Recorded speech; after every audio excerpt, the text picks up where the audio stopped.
Trocou nesse assunto e um assunto tabu na área da sociologia no Brasil é lembrar algo que um estudioso chamado Karl Popper, ele falou que a ciência ela pode ser manipulada pelos homens se nós usarmos como padrão da ciência um conjunto de especialistas que afirmem alguma coisa, mas você tem que ter certeza que eles estão afirmando fatos que possam ser comprovados, não sejam apenas opiniões ou construções intencionais ou ideológicas.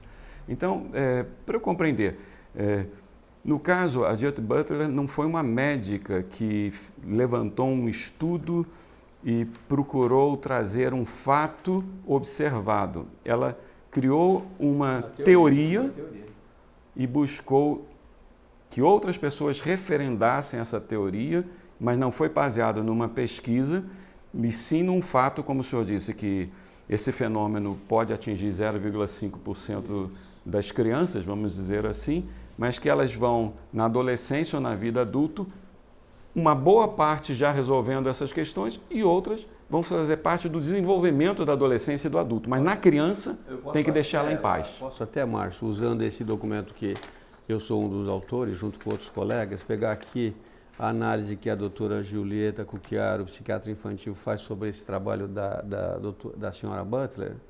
Ela fala o seguinte: essa teoria está baseada numa leitura seletiva de autores, como a própria Butler reconhece, ou seja, suas ideias não representam o estado da arte sobre os complexos temas abordados.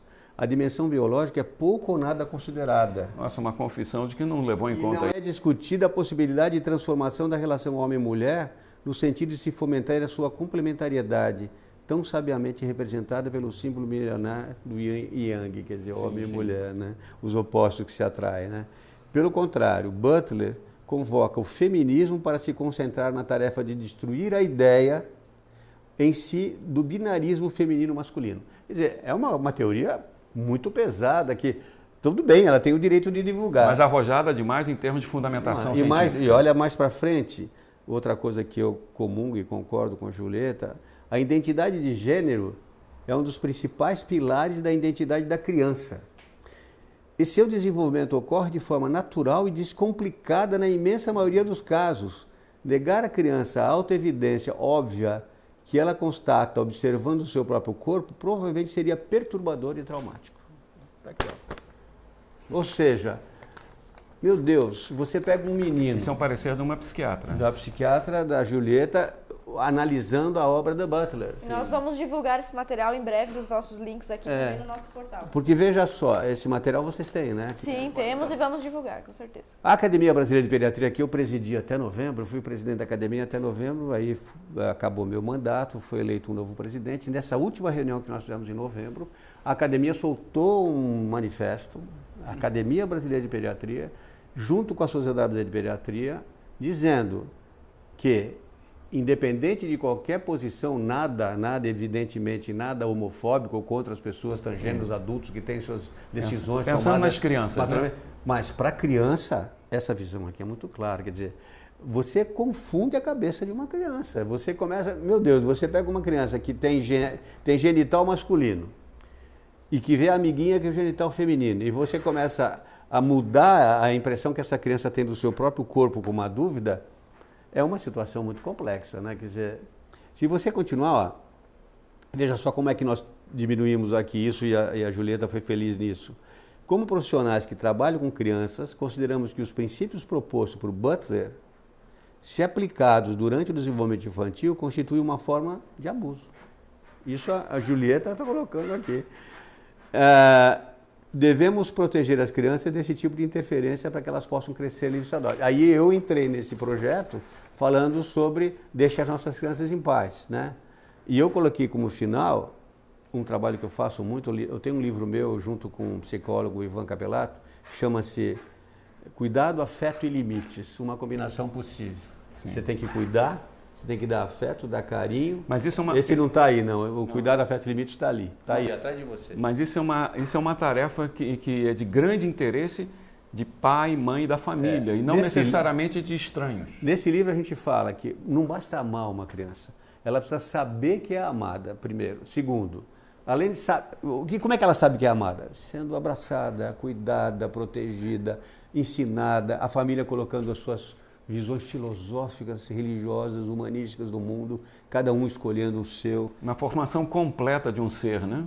As pessoas vão evoluindo de acordo com onde eles vivem. Agora, o que está acontecendo, e nesse livro a gente coloca muito, nesse meu livro A Criança Terceirizada eu falo, é que a família está meio desfacelada, as pessoas não estão tendo tempo para cuidar, né?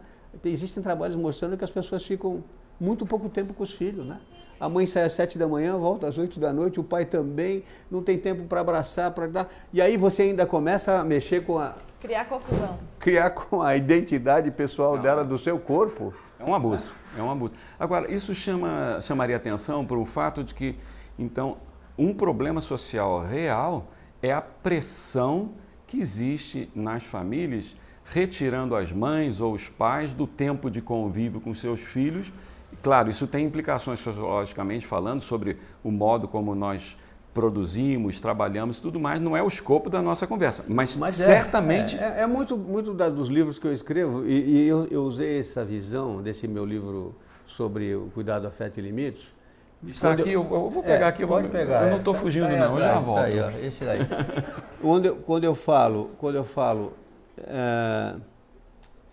eu falo o seguinte, a família, ela educa e forma. Eu estou usando isso aqui como texto, viu, Ana? Porque claro. Esse documento, nós temos o compromisso de citá-lo sempre, divulgá-lo. Cuidadosamente elaborado também. Muito elaborado, com várias pessoas pensando. Não é uma coisa assim que você solta, mas teve gente que se debruçou sobre isso. Olha aqui, ó. A família educa e forma. A escola escolariza e intelectualiza. Por essa razão, é fundamental que cada instituição faça seu papel com clareza. É imprescindível que respeitem, estejam atentos e cuidem bem das crianças. Isso sim é fundamental para qualquer escolha que elas vão enfrentar adiante. Ou seja, não é para chegar na escola e começar a vender essa ideologia de gênero, porque eu não sei, eu sou avô, eu não quero que meus netos aprendam. Eu também sou avô. Né? Eu quero poder influenciar a vida deles. Eu quero dizer para eles o que eu penso da vida. Claro, os valores que me pertencem. Os valores. Agora, o que acontece é que quando você olha essa discussão genérica há uma intenção, na minha opinião, que precisa ser cuidadosa de como é que se interfere dentro da família. Né? Como se a família não fosse importante, como se a família tinha que desaparecer. Inclusive, doutor, o senhor deve lembrar que recentemente a procuradora Débora Duprá disse que as crianças não pertencem à família, mas ao Estado. Essa é uma coisa, sem comentários. Essa é uma visão bem stalinista. Desculpe, acho que não é. Stalinista, isso mesmo. Quer dizer, não devia usar essa expressão aqui. Por favor, não quero usar essa expressão, mas é uma expressão muito equivocada. Como que as crianças não pertencem às famílias?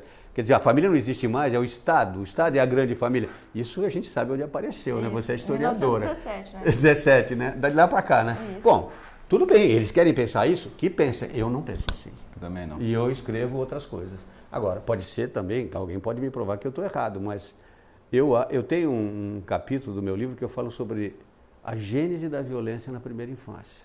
Onde é que a gente encontra a formação da violência?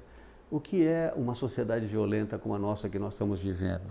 Na minha opinião, e de outros pediatras que estudam isso, a gênese da violência está na falta de amor, de afeto, de carinho, de atenção, de participação familiar.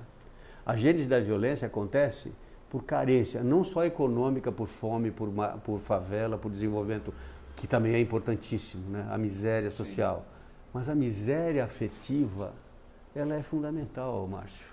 Quer dizer, a falta de atenção, de presença de pai, de presença de mãe, de avó, de tia, de conversa, de ajuda, de amigos, né? De escola com os coleguinhas, a escola ensinando, educando, mas não dá para você tirar a família desse contexto, né? Tem gente que acha que dá, eu acho que não. É uma posição minha, pessoal, que eu respeito. E constitucional, inclusive, o pessoal que nos assiste já deve saber, o Brasil é signatário de um acordo, né, internacional que preserva à família o direito de passar aos seus filhos suas convicções morais e religiosas e éticas, então como uma responsabilidade e um direito da família que não deveria ser usurpado pelas escolas. E quando a ideologia de gênero que nós estamos aqui tentando combater e esclarecer é incutida na escola, ela viola esse direito. O direito do pai talvez não concorde com isso. Eu posso dar um pequeno parecer que, trabalhando no apoio a famílias dentro da minha religião, eu atendi literalmente milhares de pessoas ao longo de 40 anos. E essa questão da miséria afetiva, ela é de uma realidade impressionante, porque eu conheci também lá no Rio de Janeiro, onde fui criado, quando fazíamos trabalhos de apoio no que se chamava na época Favela da Rocinha, e para quem é mais antigo, na Favela da Praia do Pinto, que muitas famílias pobres, na Praia do Pinto hoje estão prédios lá de alto luxo, lá no bairro do Leblon, onde eu fui criado, famílias muito pobres, famílias que hoje poderiam se vitimizar, mas quando elas tinham uma referência de apoio aos seus filhos, impressionante. Crianças muito mais estáveis, crianças muito mais preparadas para a vida do que aquelas que tinham pais ricos, recursos e que eram absolutamente desprezados. Eu tenho amigos e colegas eu digo mais que se desestruturaram em famílias ricas, porque não tinham afeto. Exatamente. Nessa linha aí, nesse livro aqui, eu mostro o seguinte, eu falo que a verdade é que você vê gente boa em qualquer classe social. Isso, não é questão de classe social. Muito pobres e nos muito ricos. Há exceções grandes desse lado de cá. Bom, mas é verdade. Na verdade, acontece o seguinte, o que diferencia isso? É o afeto, o amor e a família. Quer dizer, você vê uma criança que vira, infelizmente, uma pessoa marginal, que se droga, que usa tóxico, que é violenta, ela não é culpada em si, ela está numa situação realmente de ser levada a uma situação muito complexa por falta de condições, às vezes, básicas de saúde, de dinheiro, de fome, de comida, mas principalmente por falta de mãe, de pai, de avô, de carinho, de atenção, de beijo, de abraço. Tem trabalhos interessantíssimos, eu tenho uns vídeos que eu trouxe de Harvard, que está sendo muito conhecido aí, que mostram uma coisa chamada estresse tóxico precoce infantil. O que é isso? Isso são lesões cerebrais que podem ocorrer com lesões de neurônios cerebrais precocemente na vida infantil, quando essas crianças não têm afeto, não têm carinho, não têm atenção, são desprezadas, são marginalizadas. Isso leva à dificuldade de sinapse, que são aquelas formações de junção, que levam essas crianças a apresentarem agressividade, violência, uma série de problemas por falta dessa atenção precoce. Ou seja, quando eu dei essa palestra nesse trabalho aqui, eu falei muito sobre o estresse tóxico precoce infantil, mostrando que crianças que são submetidas a estresse, e essa situação pode ser estressante, de tentar ver se ele é outra pessoa e não o que ele acha que ele é, ele não sabe bem o que está acontecendo, isso pode levar à produção de hormônios, um deles é a adrenalina, outro é o cortisol, que são provocados pela suprarrenal e pelo cérebro, que lesam o cérebro. Porque vão ser secretados numa taxa que indevida. vão aumentar muito. Aumentar muito, né? O que é o estresse? O estresse é a produção de certos hormônios pela glândula suprarrenal, pelo cortisol no cérebro, que te prepara para a luta, para a guerra, para fugir, para brigar. Ou seja, você faz midria, você fica estressado. Está gerando um conflito desnecessário, precocemente. Provavelmente. Isso é uma coisa que me preocupa muito. Aí quando eu falo aqui, isso aqui, ó, eu digo, o afeto, o carinho, a presença dos pais são fundamentais para o bom desenvolvimento neuropsicológico e físico. Desconstruir preconceitos deve ser embasado por boas referências da família, sobre conceitos como altruísmo, empatia e generosidade. Isso sim repercutirá positivamente sobre uma sociedade que aceita as diferenças. Porque, na verdade, o que está acontecendo? Dizem que a gente precisa ter diversidade e aceitar a diferença. Nós aceitamos. Mas parece que eles é que não aceitam, né? Eles é que eles querem impor uma maneira de ver... Querem que a diversidade seja igual. Né? Eles querem uma diversidade homogênea, né? Isso. Na verdade, você tem que entender... É um paradoxo, né? Agora, isso precisa ser entendido eu sempre falei isso nessa reunião aqui, vou continuar dizendo e sempre insisto com meus colegas da Sociedade de Medicina. Nós estamos falando do papel dessas teorias no mundo infantil. Na criança. Olha, não tenho nada contra absolutamente ninguém que assume a sua posição de transgênero, de homossexual e vive bem e feliz e é produtivo e ajuda o mundo. Aceita-se sem problema. Agora, o que eu não acho é que você tem que induzir e estimular as pessoas a precocemente ir para um caminho que a gente nem sabe se é esse caminho que eles querem.